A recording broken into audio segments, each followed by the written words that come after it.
Hey guys, this is Noah Kingery, and you're watching the Dynamic Lifestyle Podcast with Chris and Eric Martinez. All right, guys, welcome back to another episode on the Dynamic Lifestyle Podcast. We have Noah Kingery with us in the house. How you doing, Noah? I'm doing good, man. Looking forward to this. And I didn't butcher your name. You didn't, and that most people do, so you're good. It's funny, man, because I'm known for that, right, Chris? I was just clowning Eric right now, telling Noah that this guy always butchers people's last names, even though they even tell him like a second before it starts. All right, well, you did it. Let's But go. no, I appreciate you being here, Noah. You're a busy guy, but it's great that we're somewhat close. You live more towards the San Fernando Valley. But still, it's crazy LA, traffic battling here. So, man, I just appreciate you just spending an hour with us, and I know you're going to deliver a lot of good stuff because you got a hell of a story. I'm excited. I'm really Awesome. excited. So we kind of like to kick off the show with a little bit of fun. So is there anything you could tell us in 2018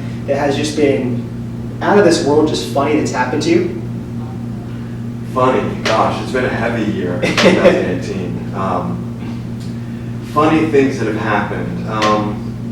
I traveled to Norway, and that was the first time I'd been in Scandinavia, and I was super excited, because I utilize Instagram and social media a lot, and I was like, man, finally I can get out of my comfort zones and, show people another side.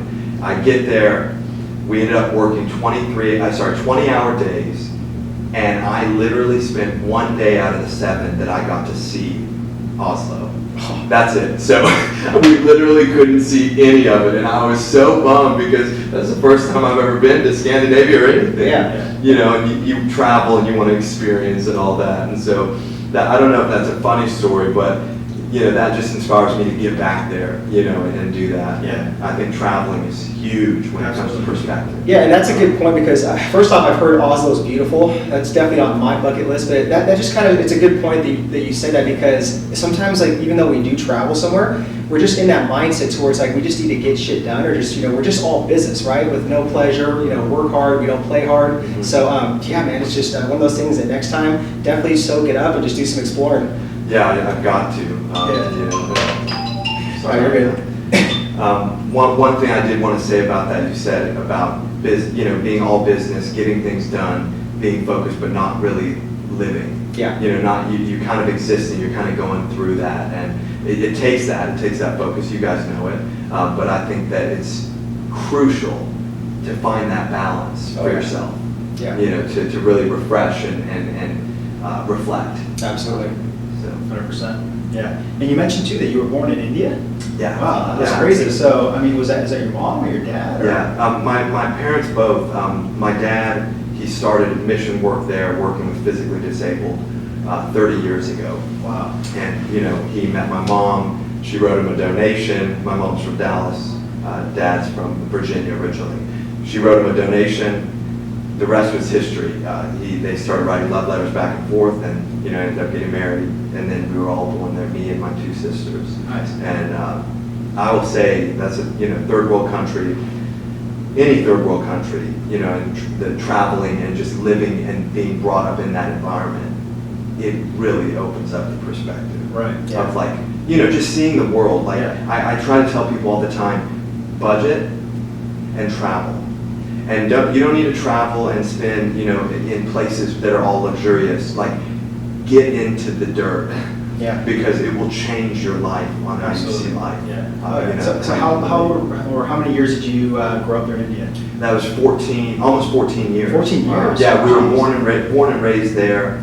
We traveled back and forth to Dallas, Texas, where my mom's from. Yeah. And so we would spend a year in Dallas, and then 2 years in India, and then a year back. So we were in 9 different schools, growing up. But my best experience was in boarding schools. We were brought up in English boarding schools there, and it really taught us a lot about, fending for yourself, doing things for yourself, being self-sufficient. Nice. And when I have kids, hopefully one day, I want that experience with them at least to travel. It's incredible. And do you still speak the language? I don't. Okay. Because we were in boarding schools, so we were very sheltered in the fact of what we were learning, the languages. So we learned French, we learned German. Those languages, yes, the European languages, but not any of the Indian. languages, and there's really over 100 dialects in India of different languages. So it's not just Hindi, Kannada, like the few things that you hear in Bollywood and all that. There's so many. So, there's many different dialects. But Gotcha. No, I appreciate you sharing that. And before we get into more of like, who Noah is and what your story is about, I know just recently, man, we talked about this, that your father passed away in September. And, again, my condolences go out to you and your family. I remember we were supposed to do this podcast like a couple months ago, and I totally understood when you told me that. I was just like kind of in shock. And I can relate with that. I know exactly what you're going through. It's one of those things that you'll never get over. It's just you have to kind of heal yourself little by little over the course of the years. So if you don't mind kind of just like, sharing, like what are you kind of feeling right now, and, how big of a part was your father to you as a person and just, as like a role model? Sure. Yeah, September. Early August, he got the diagnosis that he had kidney cancer. Okay. He was in perfect health. They said that he had 3 months to 9 months to live. And of course, that was the first part of the grief, because it was like just a shock to us all. Because for many years, so we've always been a really tight family bond, but for many years it was shattered because of my addictions in my life. Right. And we had repaired that over the last 5 years. By God's grace, we've really repaired that. And so getting that news was really, really difficult. September came, and 6 weeks later, he was gone. And I'm going to not try to get too emotional, but I will say that my grief has turned to gratitude for what he has been in my life and just shown me. And I think that it's so important, if you don't have a father or a father figure, to have people in your life that create that impact, that really force you to grow. And he did that, and he was selfless, as far as just, he would give you the shirt off his back. And I think that's where my compassion comes. And he showed us how to dream. Like, he did things, his father was a pharmacist, and he dropped and sold everything to move to India. Who does that? And so he just showed us just to break barriers. And that's another thing. So many of us don't dream because we're fearful, or we're told no, you can't do it, or it's unreachable. And that's something that he really impacted us with. And so it's been a hard month of September, I'll say that, because he passed. My birthday's a week later. So that was very bittersweet, the whole thing, just in all of it. But just moving forward, I feel like there's a cloud that's lifted this last month, and I'm so happy about that.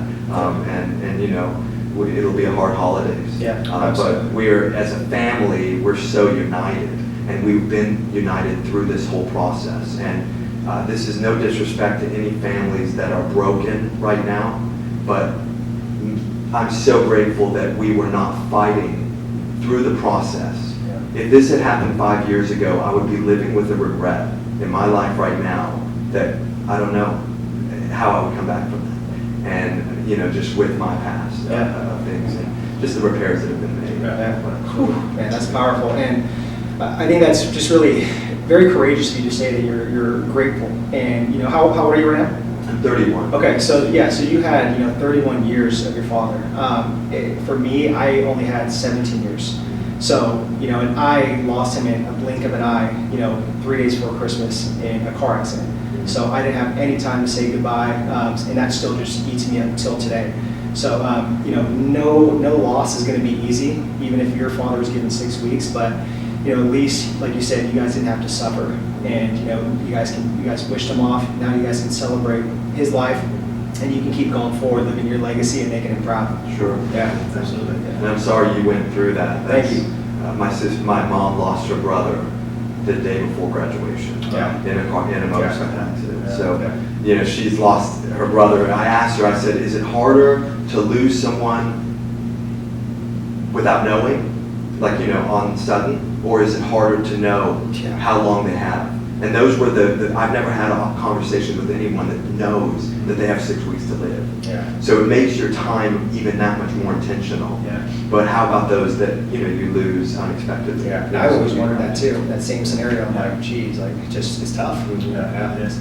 So I want to circle back to what you were saying, that, some of your addictions. So I know like a big piece of your story was that you were up to 365 pounds and you had this incredible transformation. So I guess that it's a kind of a two-part question. Like, were some of those addictions what led you to get to 365 pounds? And then where was that pretty much that switch, man, where you were just like I got to do something about this and turn it all around, and then you went through the transformation? Sure.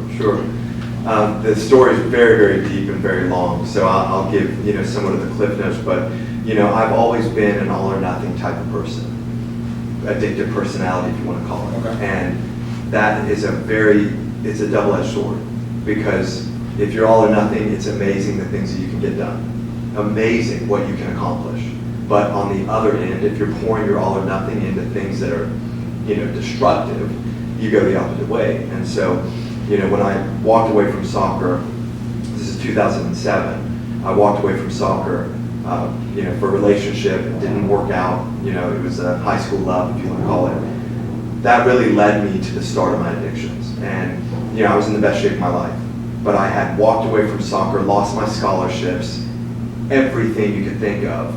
And all I knew how to do was to escape. And so I started with the alcohol then. The alcohol started to really grip me, grip different areas of my life where I just didn't care. And so that went on, and we, fast forward, exactly a year later, I had put on 210 pounds. So I went from 143 to 356 in a year. So you can imagine what people are thinking. You can imagine people don't even recognize you, and imagine what you're feeling like when you're looking in the mirror. A year before that, I was in this shape that was, best shape of my life, and an athlete and all of that, and so that sped up the addiction even worse. And the addiction was revolving door. You got alcohol, you got food, women were non-existent at the time, but all of that was just, I would say they're temporary escapes. I talk about this a lot. Temporary escapes that absolutely destroy you, but slowly. So you don't like your job, you're not liking life, you're not enjoying or understanding the circumstances that are happening. What do? You try to escape. And it's temporary. It could be the drugs, it could be the alcohol, any of that. That may not be uplifting. And going through that, it really tears you down. And I think that, one thing is to find those escapes and those outlets that you can get your release. And I started to do that. It took me years, So back to your question, in 2012, I was at the height of my addiction, tried to commit suicide. That still was not a wake-up call. A week later, I was back to addiction.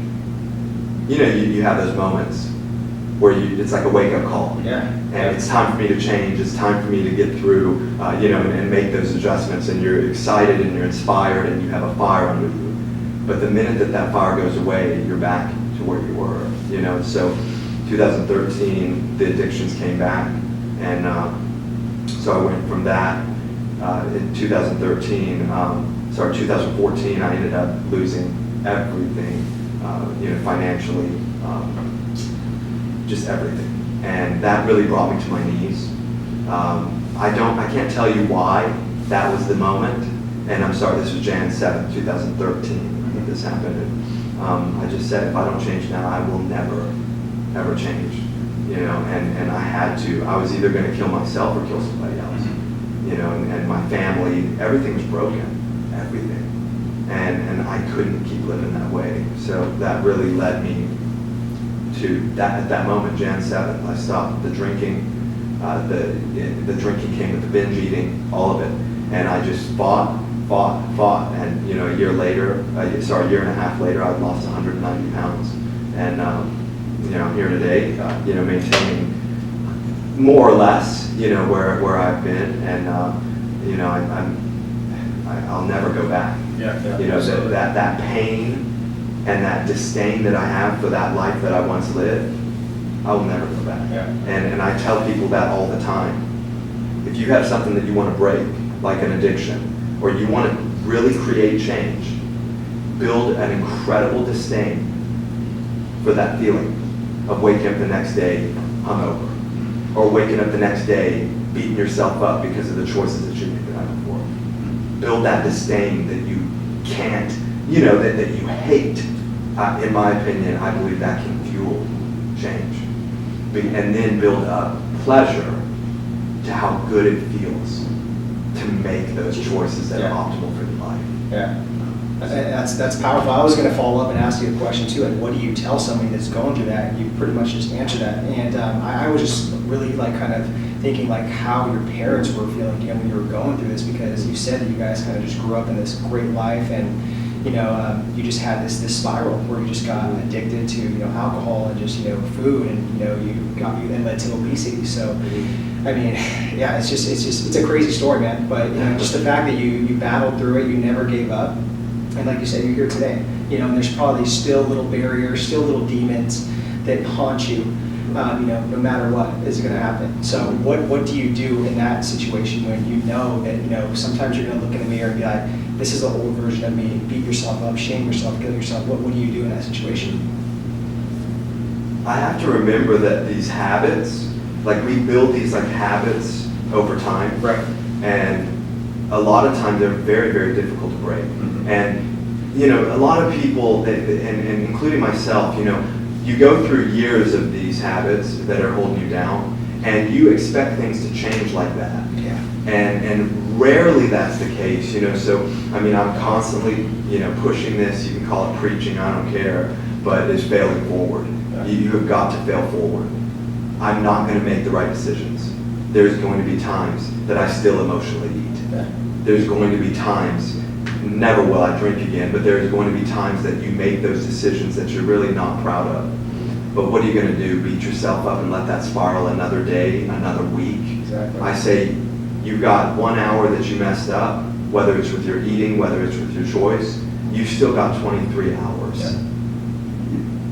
Turn it around. Yeah. And a lot of times, even like with Mondays, I said this yesterday on social media, is that people get into Mondays or Sundays and they throw it away and they say, Monday I'm going to start. Mm-hmm. There are many, many people tomorrow that are going to start on the 1st and say, okay, the 1st I'm going to do it.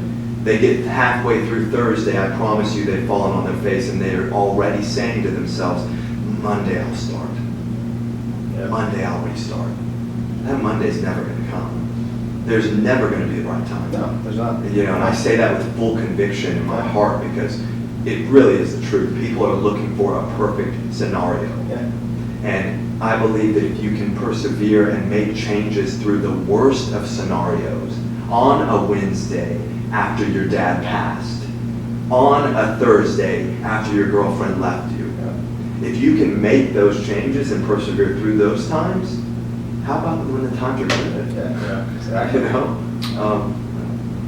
could go on and on. But Yeah, love it. And I want to ask you too, because what I call like those times, like when people go through those really dark times, you can call them dark times, or you can call it like through hell. Because me and him went through hell for 6 years, but we saw the end of the light at the end of the tunnel. We got through it, and we learned a ton of stuff. And I think that's one of the biggest gifts we have now, to be able to help people out and improve their lives and impact them because of that. So that dark times that you went through, or hell, that you went through, what are some of those key lessons that you really learned and kind of like that you're doing right now to make impact? Impacted other people. In people, Yeah. I mean, I think one thing is being able to identify. I can identify with those that are bulimic, because I went through a case of that. I can identify with those that are obese, that are fighting, the food addictions. I can identify with those that are alcoholics or dealing with those type of addictions. And then being able to identify, it really makes you, for one, more human. And we spoke about this before we got on camera, as being human. Yeah. So people can see that you don't have it all together. None of us do. No. The world of social media is the worst because it shows you what Perfection. you want to see. Yeah. Exactly. And that's, a lot of people can't decipher that. Mm-hmm. So going back to, your question is that I think identification with them and letting them know that my door is wide open and I can really understand, what they're going through. It allows me to speak perspective into their lives. For me, the reason why I became a nutritionist was not for the sole fact of just giving out meal plans. Right.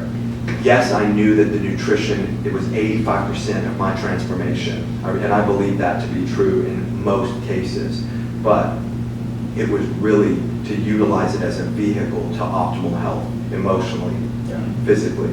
The body can come, but how about what you're dealing with, those underlying triggers that have been holding you down for so long? Yeah. So that's something that, I say all the time is that nutrition is my vehicle, and I'm grateful to do it. Yeah. And yes, I want to see transformations in clients. Sure, we all want a portfolio to be built. But you know what? What's much, much deeper than that is when a client comes back 6 months later and they are still sustaining their best shape, but they are a totally changed individual in the things that they never felt that they could break. And I'm not talking about overeating. Yeah. I'm talking about in life. Oh, yes. And So powerful. this may come off too confident or too bold, but I believe that I was made to do what I'm doing right now. Like my purpose in my life, and I'm 31 years old, after going through everything that I have been through, is to do exactly what I'm doing right now. Yeah. And there is no more, and I mean, this is when I had 3 clients, and this is when I have 123 right now. So that happens, I believe that then, but man, it just keeps coming clearer and clearer. And I love what you guys, you guys do that. You're able to pour into individuals and watch them just completely transform. Absolutely. And I know that feeling, and I respect that so much. It's not about the number of people you can work with, but it's about those individuals that you can really impact. Exactly, man. And I got to give you a fist bump for Oh, that. The reason being, man, is just because this is what we've been trying to practice and preach the last couple of years with our book, The New Era of Fitness. That the fitness is just a vehicle. You know what I mean? And it's like the way I like teaching it is it's just a tool in your tool belt. But the other stuff in life, the happiness, the adventure, the experiences, the family, the career, all that other stuff, man, is so important as well.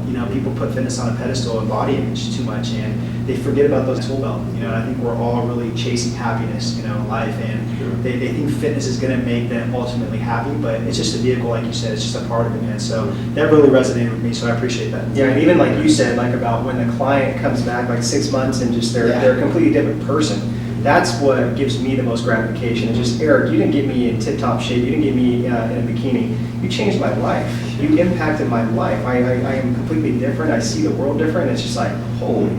You don't really think about it sometimes, but when you do stop thinking about it, it is so powerful. It really, really is. Well, and like you said, I mean, for me, that's what optimal health really is. There is so many freedoms that can be unlocked through optimal health. And whether it is those life experiences. Yeah.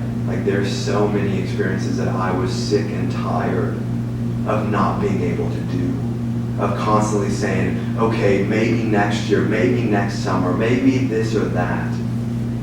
Whether it was travel, whether it was just, going out with friends, the smallest of things. And that is something, there's a lot of freedom that can be unlocked, and I want each individual, whether I work with you hands-on or whether I'm going back and forth on DM, on Instagram, I want each individual to find, 1, what works exactly for them, but 2, to experience this freedom. Yeah. Because there truly is. Yeah. And you guys know. That's amazing, man. And I know you said now you are a certified nutritionist, Yes. which is awesome. And now you're, a practitioner helping other people. So you have quite a bit of clients. And I know there's a lot of coaches and practitioners that listen to our show as well too. So how do you balance out all those clients really efficiently to build the relationship and then give them the attention they need? And then what do you see coaches, fitness professionals, doing wrong right now? I almost went on a rant about this the other day. So, I have a lot of individuals, because of my social media and all that, but I have a lot of individuals that come to me that have been burned by these social media, icons.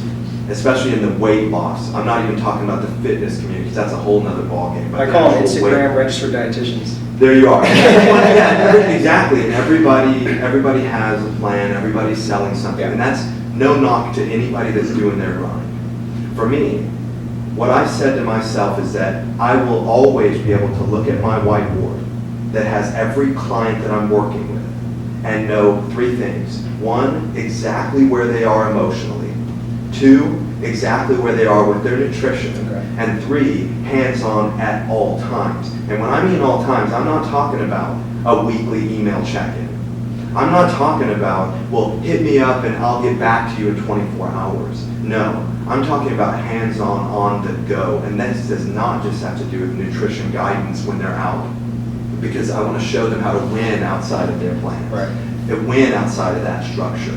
But it's really about that those emotional triggers. Because people are not 356 pounds just because they wanted to be, or just because they woke up one day and they gained all that weight. No, there are deeper underlying things. And, so that's really something that I pride myself on, and I will stay in that zone. I'm in the place right now that I could sell plan after plan after plan and mass market all summer if I want to do that. That is not my passion, and that is not my purpose. Yeah. And I could care less how much money can be made. I just want to backtrack just a little bit. 2012, December, I went to bed with $1 million in my bank account. I was a fashion designer, did a whole bunch of stuff. January 2013, I woke up and I had zero. I know what it is to have that life. That's not what I'm in this for. And I see this too much on social media, especially with online coaches. And if you're going to market yourself as hands-on or 24-hour support or working customized one-on-one, you had damn better be doing that. Yeah. And if not, no problem, but stop marketing it that way.